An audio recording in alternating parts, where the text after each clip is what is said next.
our communities, and would extend these exemptions for 2 more years. Okay. We're going to assign that to the Sales Tax Subcommittee. That will be Martin Scott, Don Parsons, or David Knight. Thank you. Okay. Next on the list, anyone else need to go? I've got some other. I know we got a lot of committees that are conflicting. Okay. We'll go next to House Bill. I'll go down, start down the order. House Bill 1077, Representative Flood. He's not here. Okay, I'll skip. Go down to. Nobody's doing it for him. Okay. You want to do it for him? Okay, I understand. What number are you? Thank you, buddy. All right, this is a simple bill. Go ahead. And it's going to raise the sales tax on motor fuel by 3 cents and give a 1 cent credit back per gallon to taxpayers at the end of the year. Okay. We're going to assign that to the Public Finance Subcommittee, and if you'll tell him, that will be Chuck Martin, Tom Rice, or David Knight. Okay. Next on the list, House Bill 1093, Representative Knight. Thank you, Mr. Chairman. I'm very, very glad today to bring you House Bill 1093. Actually, we've got a substitute, LC 188874S. This is the result of a lot of work and a lot of cooperation that has gone on this year with the pilot program. This bill deals with our sales tax issue that we're all aware of. And first, I want to thank ACCG, particularly Clint Mueller, and I know GMA, Lamar, and Mark, and the department, Mac. There's been a spirit of cooperation that has gone on with this pilot program that has everybody's rolled up their sleeve. We've looked at ways to see where we can improve the system, but yet still maintain the confidentiality and the high regard of taxpayer information that we have in this state. And this bill is the results of that effort. This bill simply allows for our local cities and counties at the time that they collect, and again, this is optional. We put in a provision that it's at the option of our local cities and counties that when they go to collect the occupational tax or business tax, that they're going to collect some simple information, taxpayer name, address, a sales tax ID, if there is one that is present, and they're going to report that back up to the department. Very simple, very cost effective. It's not going to cost a lot to do this. We're going to do this through a portal. The department has already talked with ACCG and GMA about putting another module in with our integrated tax system such that our local governments can simply log on and either batch this up or individually put this information up, and when it gets up to the department, we'll be able to put a due process in to get the folks who are not paying at the local level, get them in the system, and start tracking them and getting the sales tax that we that they should be collecting. Simple bill. Thank you, Representative Knight. And do we have any questions, members of the committee? Ms. Abrams. Thank you, and thank you, Mr. Knight. My question about the bill, and I appreciate the progress that's been made, does this oblige the Department of Revenue to provide sales tax certificate information to the local governments? Because I think part of the benefit of the pilot program has been that in addition to DOR collecting information, local governments for the first time were able to access the sales certificate information. And I know there have been some conversations about confidentiality, but given that the sales tax certificate could have most of the revenue information redacted, it would simply be a function of making sure that they have a certificate. Does this bill contemplate that dual responsibility between DOR and local governments? And if not, can you talk about how that would be accomplished? Well, no, this bill does not. First of all, we've solved the solution. I mean, this is the solution. We've looked at it through this pilot program. This focuses in on the sales tax collection issue that we've got out there. What would our local counties and cities do with that information? Would you like? I mean, I think part of what my understanding of, certainly from my work at the city, part of the benefit of having that information is that you have some businesses that will file their sales tax certificate but never bother to file their local licenses. And so just as DOR benefits from having the information about where businesses are located on the local level, local businesses benefit from knowing that you have companies that are located in their jurisdiction that should be paying a lost or an east-lost, but because they've filed a sales tax certificate but have not filed a local business license, those local governments are missing out on access to that revenue. Representative Abrams, the point of this project was to focus in on, and it still is, the sales tax issue. If you or anybody else wish to introduce a bill that looks at the local cities and counties' ability to collect their local business or occupation tax, you're welcome to do it. The mission that we've had at the forefront is to look at the sales tax issue. And in my opinion, the state is here to do that big mission. Our local governments and cities and counties, that's their tax. So I'm not sure you're on another plane or another, I guess, idea out there that was not in our mission as we sought to solve the sales tax issue. And certainly, with all due respect to you, Representative Knight, my point isn't, my intent was not to be adversarial. It was simply to ask if this provided for that, because I do think that there is a benefit on the sales tax revenue side for local governments to know which businesses are essentially lying to one side or the other. You could have businesses that are filing a sales tax certificate on the state level, but are not identifying themselves and therefore are not being obliged to pay. For example, in Atlanta, you are obliged to pay an 8% sales tax. If you're located in Fulton County, you're at 7%. If you're in Cobb County, you're at 6%. There is a sales tax implication for where your business is located, and that sales tax implication follows through to the local government. And I think all of us are committed to attempting to collect all of the revenue that taxpayers have actually already remitted. And so, with all due respect, my question goes to whether or not there was a contemplation of making sure that there is dual obligation and dual responsibility so that all levels of government can ensure that taxpayer dollars are remitted properly to the Department of Revenue. President Abrams, it does. We'll debate the bill, but this bill accomplishes what we've set out to do, and I think it will go a long way to solving our sales tax issue. Thank you. Representative Mills. Thank you, Mr. Chairman. It's a good bill. I appreciate the work of the subcommittee, and I hope we'll move it forward. I do want to just comment, if I could, while we're on this subject with Representative Abrams.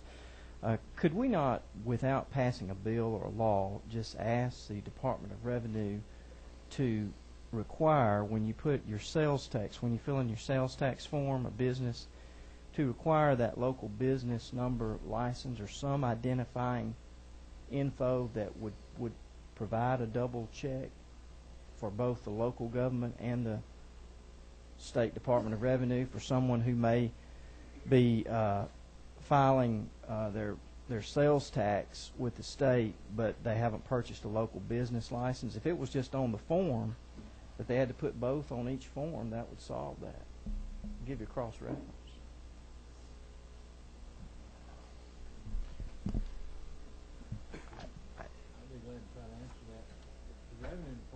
Get the chairman.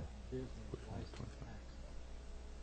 doesn't have any database for business license tax. That's all it's done at the local level.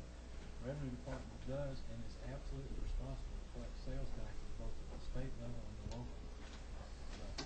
But there's no database to do what this bill doesn't seek to help local governments collect business licenses. They have police to do that. They have all the resources they need to do that. This adds those resources to use for the collection of those taxes, which in my opinion are impediments to business and job creation anyway. But it allows them to use all those resources that they have on the sales taxes that are out there. That's what the pilot program showed us, where the deficiencies were. It would cost a fortune to engage the revenue department to start collecting business licenses. It would be a whole new platform for the state of Georgia. It's not currently done at all for the revenue department. Because otherwise, no reason for the information to flow down. What's the local government going to do with it when they know it? They have no power to enforce the collection of sales taxes now. It would require a constitutional amendment to do that. Right. The only thing they could require, of course, is for them to get a business license if they hadn't purchased a business license, which That's local. That's at the local level. How can the state require that? Okay. This bill will be, I assume, will be debated heavily in the sales tax subcommittee. That would be Martin Scott or Don Parsons, if you want to get hold of those two folks. Okay. Mr. Chairman? Okay. 16, somebody have a question? Yeah, I just want to know if there was a report done by DOR on the pilot program and what they found. Is there a report available or something? Or I'm not aware of it. Okay. Mr. Chairman, are you? No, sir. You know. Yeah. Okay. 18. Okay, wait, hang on, sir, Brother Glanton, hang on. Mr. Mills, do you still want to? Okay, you believe? Okay. We're signing that pilot project, House Bill 1093, to the Sales Tax Subcommittee. Next on the list, Representative Glanton, I think you've got to go. You're 16, right? 18. Okay. You're bringing us House Bill 1112. Thank you, Mr. Chairman. I'd like to take an opportunity to acknowledge some very special people that are here with us in the committee today. Members of the Leadership Clayton group, along with the president of Leadership Clayton, Yolanda Buford, and the team at Leadership Clayton. Welcome, Leadership. How y'all doing? Mr. Chairman, I bring to you and members of the committee today House Bill 1112, which I have coined the Georgia Military Appreciation Act. I have requested a physical note. I have not received that physical note yet, but certainly appreciate the opportunity to present the bill. What this bill does, Mr. Chairman, basically is a very, very simple bill. And what it does is it reduces the tax burden on a very deserving group of Americans. It raises the state taxable income level for exemption from the current $35,000, which is applicable to all state level retirees, to $50,000 for military retirees 62 years old or older and military retired disabled. I believe, Mr. Chairman, that this is a bill that will attract military retirees to this great state, and that there are military retirees who bring federal revenues into this state, such as myself, every day, that expend our federal pensions in this state and contributing to the economy, creating and saving jobs. I want to get online with states such as Texas and Florida and North Carolina, and not just treat veterans like heroes when they're on the battlefield, Mr. Chairman, but to treat them like heroes when they come home and when they take off the uniform. And I believe this is a great opportunity to do that. Also would like to say that there are some critics out there who say that this is a targeted tax exemption for a targeted population group. Well, I would submit to you, Mr. Chairman, that military veterans are a targeted group on the battlefield each and every day. There are other critics who would say that this is not the right time to present this bill. I would dare say to you, Mr. Chairman, that our sons and daughters are faced with death on the battlefield every day, protecting our freedoms and the right to deny this very benefit to them. They will not say, today is not a good day to lay down my life for my country. So I submit to you, Mr. Chairman, that we would not say today in this great state to these great Americans that today is not a good day to show our gratitude. Thank you, Mr. Chairman. Well said. This will be heavily debated. Do I have any questions to the representative? Okay, we will be placing this in the Income Tax Subcommittee, and that will be Representative James Mills, Alan Peake, or David Knight. You can ask them, and we'll get you on a schedule there. Next on the list, Representative Chanel. You got a conflict? I didn't even. Okay, come on up and do House Bill 1105. Either one. Let me make sure I got your turn. that one on? I think so, yes, sir. Mr. Chairman, members of the committee, I bring to you House Bill 1105. It simply extends the sunset on the watercraft inventory ad valorem tax exemption that we've had two other previous times.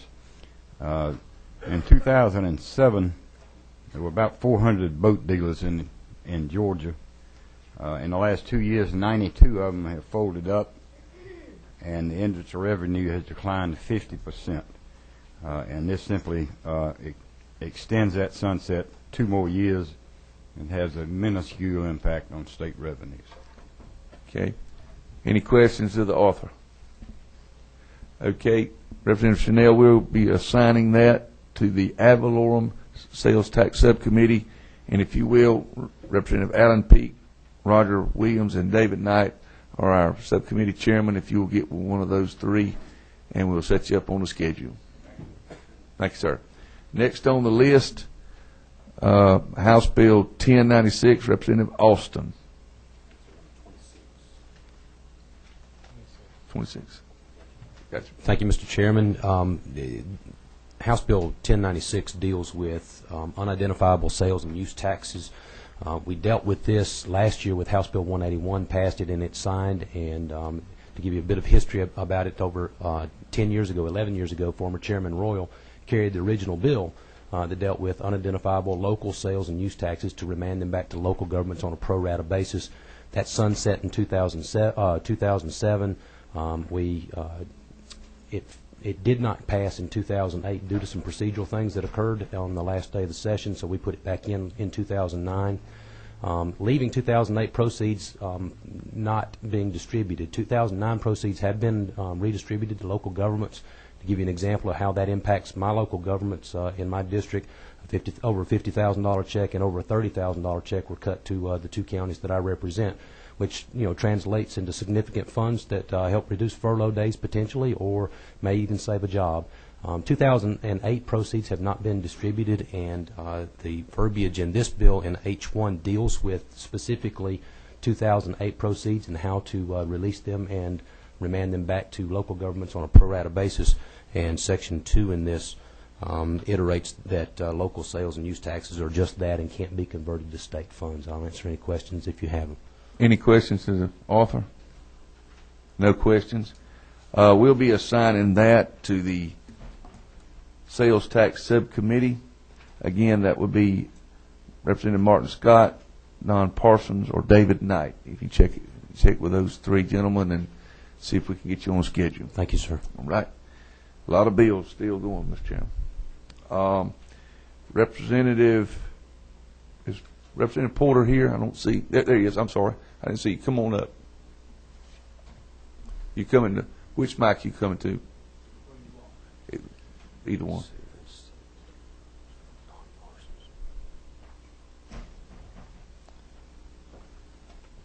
Talk to us about T-Splosh. That's what is it. There's the constitutional amendment with the state charter 1400, and then the enabling legislation is the HB 1099. What this proposes to do is to incorporate, to allow what we discussed here before last, having a regional T-Splosh to allow counties to join together to do the T-Splosh. And the other part of it is to dedicate the 4th penny generated from motor fuel tax to any transportation purpose. Right now, you know, goes to the general fund. 1988, when we passed the sales tax, the idea at that time was, I think it generated about 30-something million, or maybe a little less than that. And at that time, we would line item in the budget money for LARP and some for state aid. Of course, now, as you know, that money just goes to the general fund. So what this would do is it would enable it with the constitutional amendment to be dedicated to it, the enabling legislation that they would spend over 4 years. So it gives you time for the impact in the budget to do that, to absorb it. This does put on the ballot in 2010. I think that's important because we can't wait. We can't put this off anymore. Understand. So by dedicating that 4th penny to any transportation purpose, it allows us to do 2 things. One is to have a dedicated source to leverage what the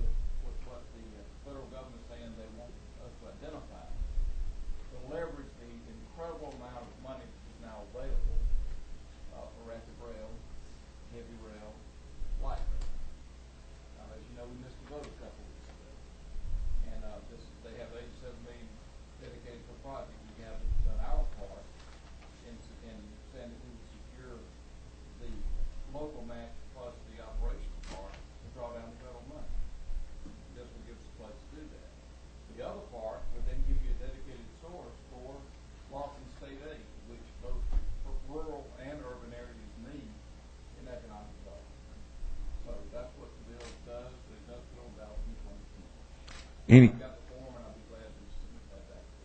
that's fine. Do you have a, I just one question, do you have a note with that, fiscal note to go with it? We have a figure as to what the amount is dedicated for this team. Okay. It's about 137 million. It doesn't raise any money or cost any money. You reallocate that in the budget, and the other simply makes it available if a local area can join together to act on a T-SPLOST on their own. So there's not a fiscal impact. So I don't put it out. We got questions. Representative number 27. Okay. Representative Where's Ford, Scott? the fourth penny, I know you said originally it was $30 million. Do you know how much it is today? 137. It's $137 million. And, I think it's a little less, 28 million. okay, but today it's $137 million. And it moves it over the course of 4 years into the transportation budget. The legislature would appropriate. It has to be allocated to any transportation purpose. Okay. So All right. it doesn't go, we appropriate like we do now, it's how to go to the any transportation purpose. But unlike the other 3 cents pennies that go directly to DOT constitutionally, it is different. So that as it grows, as it shifts, as the need for urban areas or rural areas, we have that latitude to put it where the need is for transportation. The legislature controls it, but it has to go to transportation. Okay. The $87 million in funds that you're hoping to pull down from the federal government, where do you intend to spend those?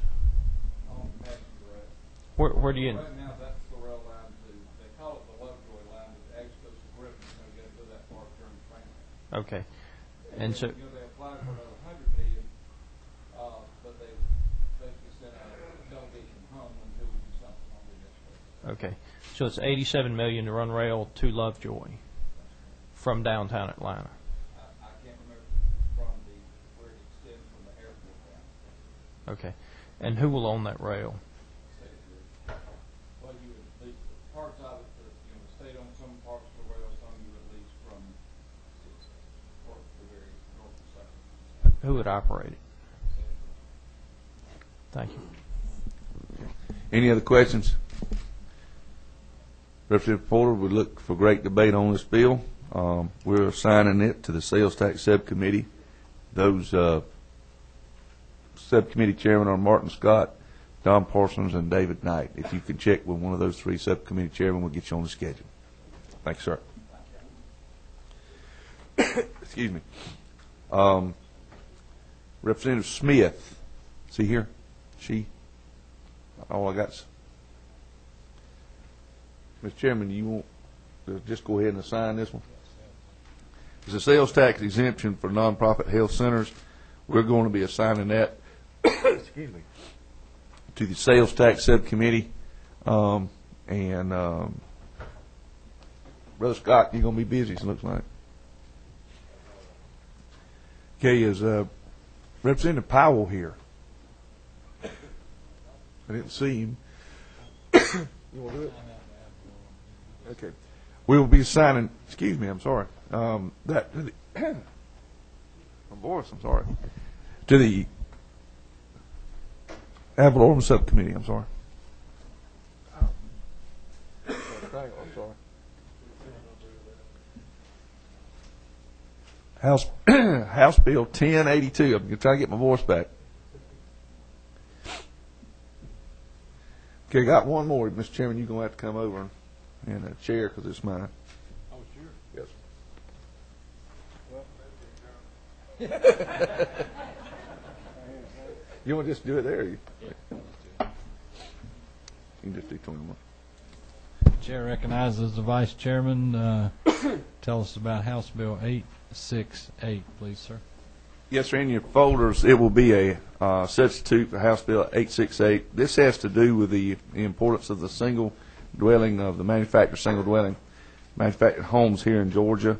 And basically what we're doing is we're just ensuring that sales tax is charged on the construction materials used to produce and to manufacture the single family structure and other tangible items to be used in the construction of those homes. Any questions? Representative Flood, I can't, yeah. Yeah. 10. Please. Go ahead. Thank you, Mr. Chairman. Chairman Sims, is this to believe that there is not a sales tax on those items used in the construction of manufactured homes? The industry is asked to change it from the first part, which was the way they just do. They don't normally get charged on those construction items now, and they're changing it to do that rather than the sales tax for the end user. That would be that's the difference in the change. You'll see that on page 2. So in essence, the sales tax for the components of the manufactured house would be borne by the manufacturer and not by the purchaser? That's correct. Okay, thank